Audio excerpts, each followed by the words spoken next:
Imagine you're Michael Jackson in the mid-1980s. You've just released Thriller, an album so monumental it didn't just top the charts, it changed pop culture forever.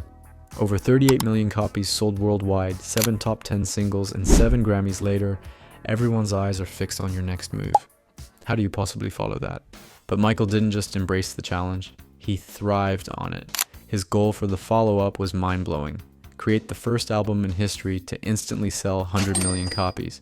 It wasn't just ambitious, it was borderline impossible. He didn't just want to match his past success, he wanted to shatter it.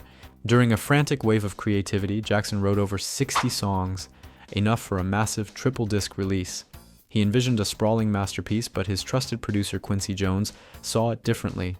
Jones urged Jackson to tighten things up, trim down the overwhelming playlist, and deliver a single razor-sharp LP that packed maximum punch. After some heated debates, Jackson finally agreed.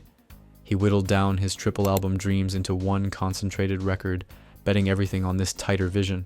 With the world watching, expectations sky high, and critics waiting to see if he'd finally stumble, Michael Jackson stepped forward, ready to redefine music again. Could he really do it?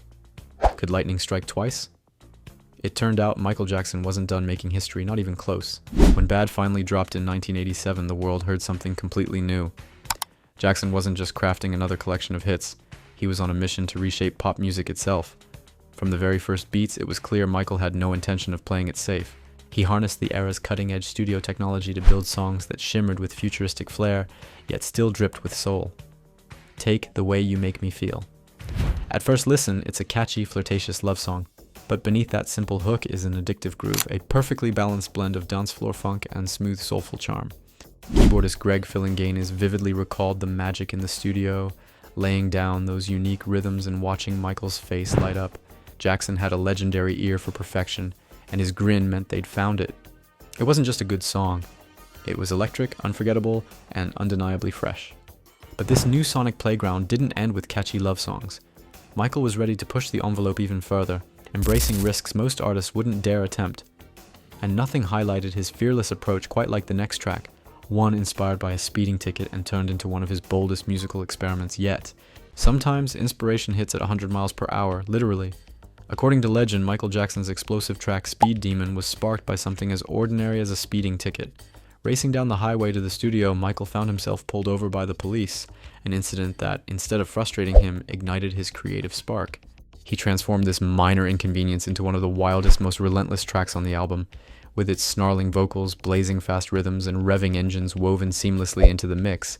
Speed Demon feels less like a song and more like a high-octane thrill ride. It's pure adrenaline layered with piston-pumping bass lines and raw energy that races straight into your veins. Jackson didn't stop at making the track sonically ambitious. He doubled down by creating a cinematic spectacle around it, blending live action and surreal claymation for the movie Moonwalker. It wasn't just music, it was an entire sensory experience. Critics didn't always understand it, and radio didn't exactly embrace it, but fans immediately recognized its fearless brilliance. Michael had taken a simple moment from his life, a routine traffic stop, and spun it into a funk-infused statement of creative freedom. But Speed Demon was just the beginning. Jackson was about to raise the stakes even higher, bringing legendary collaborators into his musical orbit, but not without controversy and surprising twists along the way. On an album packed with ambitious songs, some choices still divided fans and critics alike. Take the track Just Good Friends, Michael's highly anticipated collaboration with music legend Stevie Wonder. On paper, it was a guaranteed hit, two musical geniuses blending their talents for an unforgettable duet. But reality turned out a bit differently. Despite their undeniable star power, Just Good Friends emerged as perhaps the album's most debated song. Some critics praised its bubbly energy and catchy melodies, but others felt it lacked the emotional punch or groundbreaking flair found elsewhere on Bad. It became the song fans either loved or skipped, often considered a rare misfire on an otherwise stellar record. And the controversy didn't end there. Another pivotal moment came down to the wire with the track Another Part of Me, originally created for the groundbreaking Disney film Captain EO. Michael initially intended to replace it with a funk-driven fan favorite called Streetwalker. The decision split the production team until Quincy Jones stepped in decisively. Jones fought hard to keep Another Part of Me, believing deeply in its uplifting spirit and catchy groove. Eventually, Michael relented, and Jones's instincts proved right. The song soared up the charts, validating his controversial choice. Yet, fans never forgot the near miss. Streetwalker became legendary, a track that many argue deserved its place in pop history, highlighting just how fierce the creative battles behind the scenes had become. But Michael wasn't only battling song choices, he was also exploring entirely new emotional depths, journeys into exotic worlds, intimate emotions, and groundbreaking artistic experiments still ahead.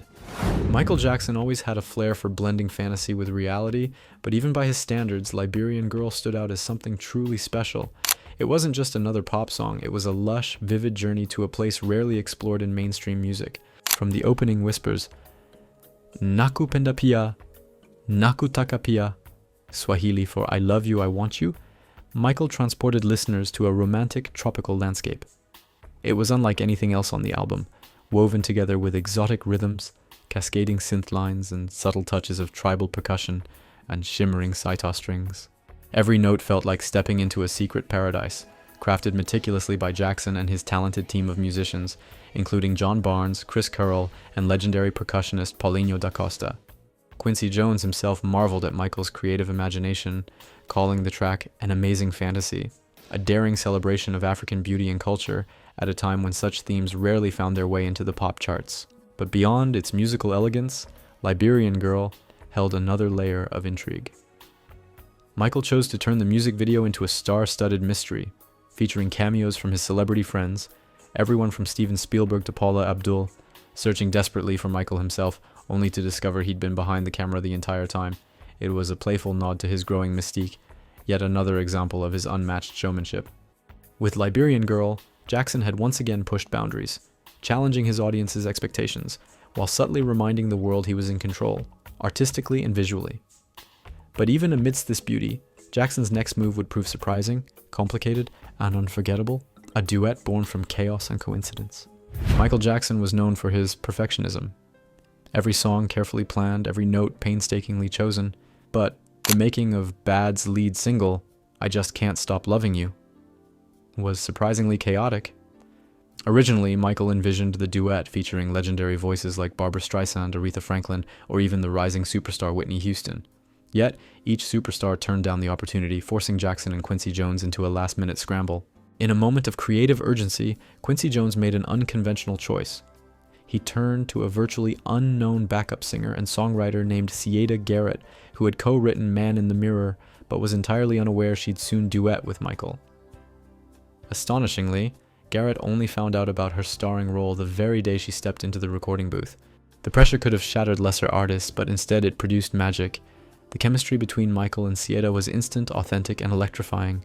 Their voices intertwined effortlessly, delivering a romantic power ballad so convincing it soared straight to #1 on charts worldwide. It was the kind of unexpected twist only Michael Jackson could pull off, turning disappointment into triumph, elevating an unknown singer to global recognition, and delivering yet another timeless hit.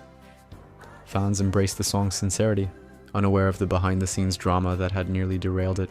But while Michael was celebrating love on one track, he was preparing to reveal something darker and edgier, a haunting tale of fame, obsession, and betrayal that would soon become legendary. By the late 80s, Michael Jackson had already explored the perils of celebrity in songs like Billie Jean, but nothing prepared audiences for the raw intensity he unleashed with Dirty Diana. This wasn't just another pop hit, it was a daring dive into the dark side of fame, fandom, and obsession. From the moment the song begins, it's clear something sinister is brewing. Michael's vocals shift from smooth charm to a fierce, almost aggressive tone as he confronts a relentless groupie determined to cross every boundary. Lyrics like, "She likes the boys in the band she knows when they come to town" paint a vivid, uncomfortable picture, pulling listeners into the unsettling, hidden world behind the glitz and glamour. But the song's chilling peak hits when Diana directly challenges Michael, taunting his loyalty with the brutal line, "He's not coming back because he's sleeping with me?" Jackson responds with electrifying intensity, his voice soaring into an anguished scream that perfectly captures the toxic whirlwind of temptation and betrayal. Adding even more tension, Michael brought in guitarist Steve Stevens, famous for working alongside Billy Idol, to craft a solo that slices through the song like a bolt of lightning. Stevens' raw, edgy guitar work turned Dirty Diana into a gritty rock anthem unlike anything Michael had recorded before. Fans and critics were stunned. Some embraced the dark, bold storytelling, while others found it shockingly raw, a daring step too far from his pop roots. But Michael knew exactly what he was doing. He wasn't just crafting another hit, he was reshaping his own artistic legacy, proving that beneath the glittering pop facade was a complex artist, fearless enough to how the world saw music. Michael Jackson wasn't content with revolutionizing music alone, he wanted to reshape the entire entertainment landscape. With Bad, Jackson took the concept of music videos and transformed them into something entirely new, miniature films packed with story, drama, and dazzling visuals. First came the gritty, socially conscious short film for Bad, directed by legendary filmmaker Martin Scorsese and scripted by acclaimed novelist Richard Price. Inspired loosely by the real-life tragedy of Edmund Perry, the video starred Jackson as Daryl, a student caught between two worlds, his privileged school life and the pressures of his old Harlem neighborhood, with a young Wesley Snipes delivering the memorable line, "Are you bad or what?" The video explored racial identity, peer pressure, and the struggle to stay true to oneself. It wasn't just a video, it was a statement, pushing the boundaries of what pop music could address. Then there was the surreal spectacle of Leave Me Alone, Michael's biting response to relentless tabloid rumors. Directed by Jim Blashfield, famous for his inventive stop-motion animations, the video plunged viewers into a wild, carnival-like world filled with bizarre tabloid myths, from hyperbaric chambers to shrines for Elizabeth Taylor. Michael, cleverly self-aware, dismantled these ridiculous fantasies piece by piece, ultimately symbolizing his desire to reclaim control over his own narrative. But perhaps his greatest visual achievement was the unforgettable Smooth Criminal. Inspired by classic Hollywood gangster films, Michael transformed into a 1930s-style hero clad in a crisp white suit, gliding effortlessly through gravity-defying dance moves, including the iconic lean that would become legendary. This masterpiece didn't just showcase Michael's peerless dancing. It completely redefined what a music video could achieve artistically and commercially, spawning both a full-length film, Moonwalker, and even a popular Sega arcade game. With these groundbreaking visual creations, Michael didn't just raise the bar, he set an entirely new standard, influencing generations of artists and filmmakers. But even as his legend grew visually, one final legacy remained: the closing chapter of his extraordinary collaboration with Quincy Jones and its enduring impact on pop culture itself. Bad marked the end of an era, Michael Jackson's final collaboration with the legendary Quincy Jones. Over 3 monumental albums, they'd built an unmatched musical partnership, and their final work together would cement their legacy forever. Commercially, Bad was a triumph, selling over 45 million copies worldwide and producing an unprecedented 5 consecutive #1 singles. But beyond sales figures and chart positions, the true achievement of Bad lay in Michael's daring artistic vision. Not only did he co-produce every track, he personally wrote 9 of the album's 11 songs, displaying a newfound depth and maturity that forever silenced skeptics who questioned his songwriting abilities.